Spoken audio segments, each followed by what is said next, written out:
Hello guys, ayan, habang naririnig nyo ba yung lakas ng patak ng ulan, ayan, habang maulan kasi masarap ikain, ayan, merong ginataang kalabasa, tapos ubi, tapos malagkit, at saka ito, anong tawag niyan, yung pangsigang, gawani.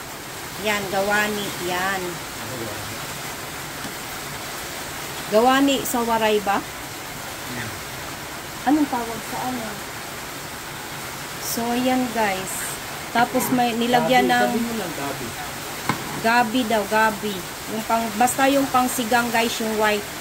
Tapos nilagyan yung natitira naming malagkit na sticky rice. Yan yun. So, yan. Sarap-sarap na naman ang ating merienda.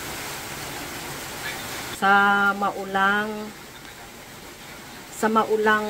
panahon. Sa bagyong Goring.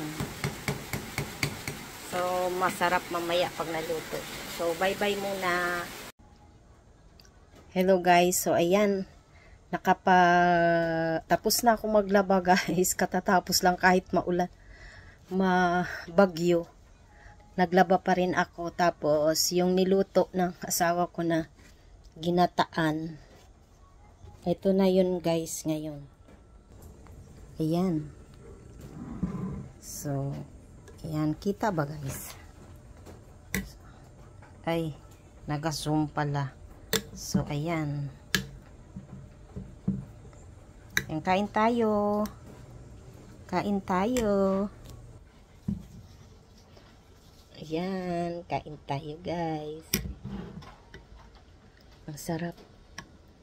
Ito yung ubi. Oh.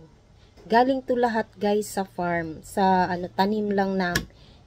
Itong ubi galing to doon sa kabilang lote sa farm. Tapos ganun din yung gabi. Yung white, yung pangsigang. Tapos yung kalabasa din guys. Yun yung tanim din namin dito. Organic din yun. Ang binili lang dito is yung